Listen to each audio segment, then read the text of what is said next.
kemudian ketahui olehmu,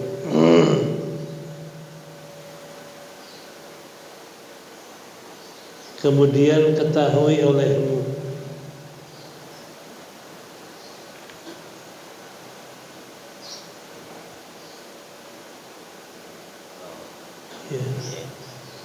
kemudian ketahui olehmu bahwasanya kalam Allah ini tutlaku, dipakai, dipergunakan untuk bersekutu atas dua perkara. Jadi kalam Allah bisa dipakai kepada dua. Yang pertama adalah yutlaku ala sifatihil qadimah. Kalam Allah bisa dipakai adalah kalam Allah yang gak ada permulaan, qadim, qaimatun bidzati, yang ada pada zat Allah. Jadi kalam Allah adalah kalam yang gak ada permulaan, yang ada pada zat Allah. Dipanggil namanya kalamun nafsi, kalam zat Allah, itu gak ada permulaan.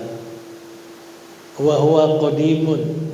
Kalau kalam nafsi ini adalah qadim, munazzahun anit taqaddumi.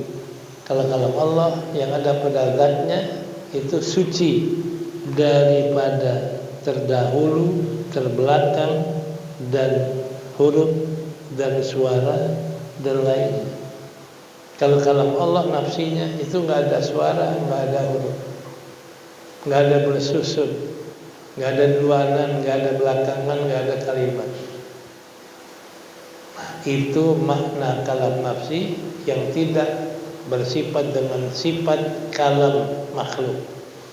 Karena kalau kalam makhluk ada yang duanan, belakangan, ada yang huruf, ada suara dan lain sebagainya. Kalau kalam nafsi suci dari semua itu. Ini yang pertama. Jadi kalam Allah bisa dipergunakan untuk kalam yang qadim, yaitu kalam nafsi Allah yang suci daripada sifat kalam baru. Ya. Yang kedua, kalam Allah dipergunakan untuk lafaz yang diturunkan atas penghulu kita Nabi Muhammad SAW. Kalam Allah adalah bisa dipergunakan untuk lafaz yang turun kepada Nabi. Nazala bihi Jibril alaihissalam, yang membawa turun lafaz itu adalah Jibril.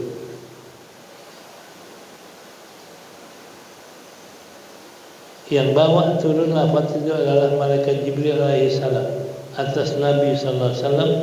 Ini alat tajrid, atas bertahap, atas jalan sedikit demi sedikit. Jadi dari mulai ayat pertama Iqra turun sampai An-Nas, itu semua turunnya bertahap.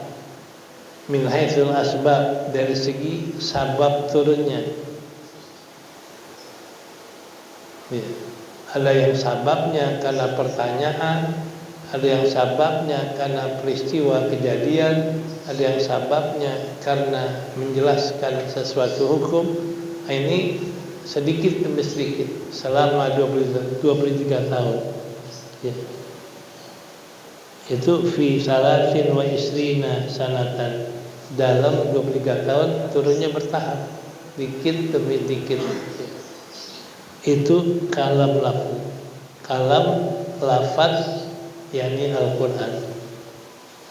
Itu pun turunnya lafaz Quran ba'da, setelah an-nazala, setelah Allah turunkan pada malam Qadar, itu adalah suhufahu. Setelah Allah turunkan malam Qadar, suhufnya yang telah ditulis malaikat naklan, menakal daripada Lauhil Mahfuz. Karena Quran ini ditulis di Lauhil Mahfuz, lalu malaikat kutip. Itu dari Lauhil Mahfuz 30 juz ditulis malaikat, sebanyak 30 juz. Nah, setelah ditulis 30 juz, diturunkan ke Baitul Izzah. Baitul Izzah ini tempat di mana Allah simpan Quran sebelum turun dikit sedikit. Jadi malam Qadar turun 30 juz, suhuf-suhufnya setelah Allah taruh di Baitul Izzah. Baitul Izzah ini bait al-Izzah, rumah yang mulia, maksudnya apa? Wa huwa fi sama'id dunya. Jadi setelah disalin, dikutip 30 juz dari Lauhul Mahfuz oleh malaikat, maka 30 juz ditaruh di Baitul Izzah. Baitul Izzah pertama adalah ada di langit dunia. Ditaruh di langit dunia, langit pertama. Pendapat kedua, au fis sama'i sabi'ah, di langit yang ketujuh. Setelah 30 juz ditaruh di Baitul Izzah atau langit ketujuh, baru Jibril ambil satu demi satu, turunkan satu-satu sampai 23 tahun dari Baitul Izzah. Wa tahqiqu, dan penguatnya, pemantapannya, annalladzi nazala bihi Jibrilu, yang sebenarnya atau yang kuatnya bahwasanya membawa turun Jibril alaihi salatu wassalam, lafadznya dan maknanya, al-lafzu wal makna. Yang tadi saya katakan lafadznya dan maknanya dibawa Jibril dari Allah. Berarti lafadz Quran dari Allah dibawa Jibril, makna Quran dari Allah dibawa Jibril.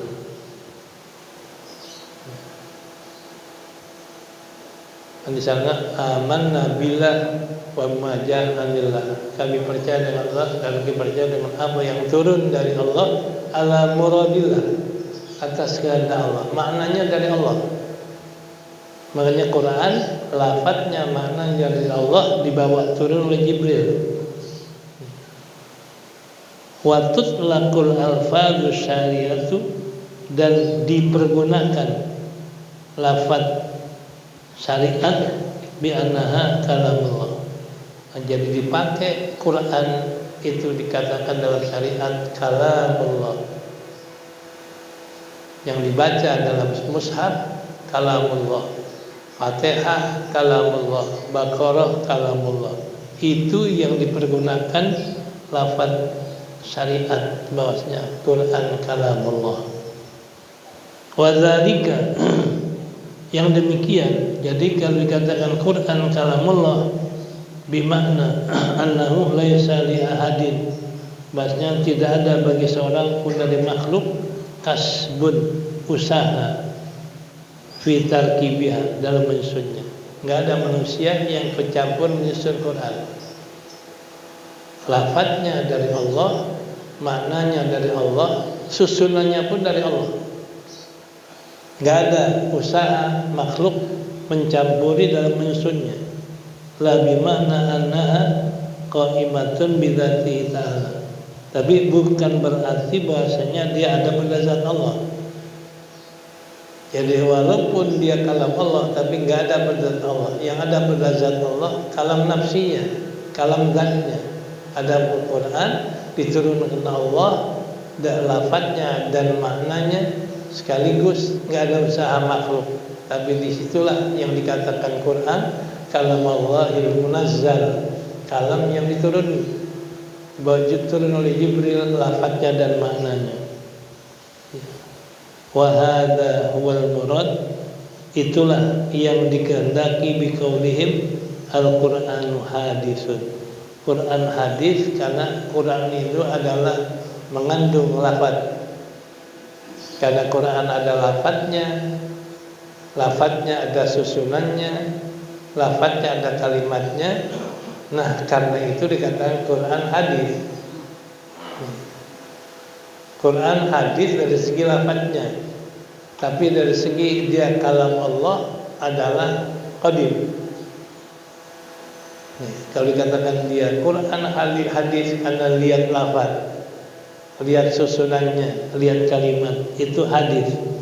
Wa madluluhu qadim, dan makna Quran qadim.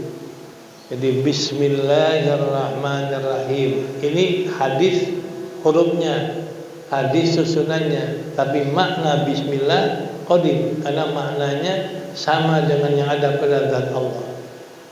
Bismillah maknanya sama dengan yang ada pada zat Allah, kalam qadim. Alhamdulillah juga maknanya sama dengan yang ada pada Allah, qadim.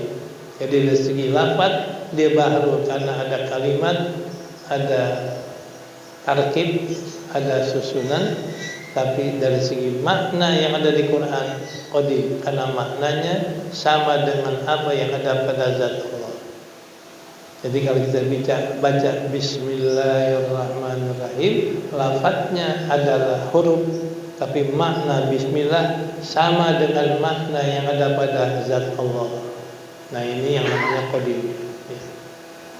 Lain kalau kita lihat tulis surat manusia berupa surat, ini lafadznya baru, maknanya baru karena dari manusia. Tapi kalau umpama Allah turunkan Quran, lafadznya memang bentuknya adalah baru, ada huruf dan suara, tapi makna yang dikandung dalam lafadz itu qadim, sama dengan makna yang ada pada zat Allah. Jadi kalau kita baca Bismillahirrahmanirrahim, itu adalah makna Bismillah sama dengan makna Bismillah yang ada pada zat Allah. Alhamdulillahirabbil alamin, lafadznya adalah baru tapi maknanya qadim karena makna alhamdulillahirabbil alamin sama dengan makna yang ada pada zat Allah. Dari awal Quran sampai akhir Quran itu maknanya sama dengan apa yang ada pada zat Allah. Nah ini yang dikatakan Al-Quran kalam Allah yang diturunkan oleh Jibril, makna dan lafaz. Nah lafaznya karena bersusun dikatakan baru, tapi maknanya qadim karena makna apa yang ada pada zat Allah. Wallahu a'lam bishawab. Wa yusamma aidzalikal lafzu al-Qur'an. Ya.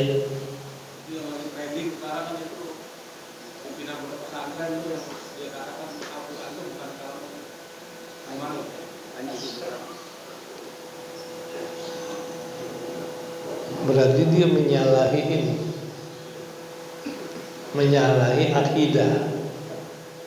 Karena kita wajib percaya Allah bersifat kalam, dan kalam ini adalah dipergunakan makna yang ada pada zat Allah ini qadim. Nah kemudian dipergunakan untuk Al-Quran. Al-Quran kalam Allah, lafadznya maknanya dari Allah. Nah, jadi dia mukhalif dengan akidah kita. Kalau mukhalif berarti di luar akidah, kufur dia. Karena amanna billah wa ma jaa anillah ala muradillah, kan gitu. Kami beriman dengan Allah dan kami percaya dengan yang datang dari Allah. Apa yang datang dari Allah? Dia nggak percaya, di luar akidah. Ala muradillah, atas makna yang dikehendaki Allah. Jadi makna Quran yang Allah kehendaki.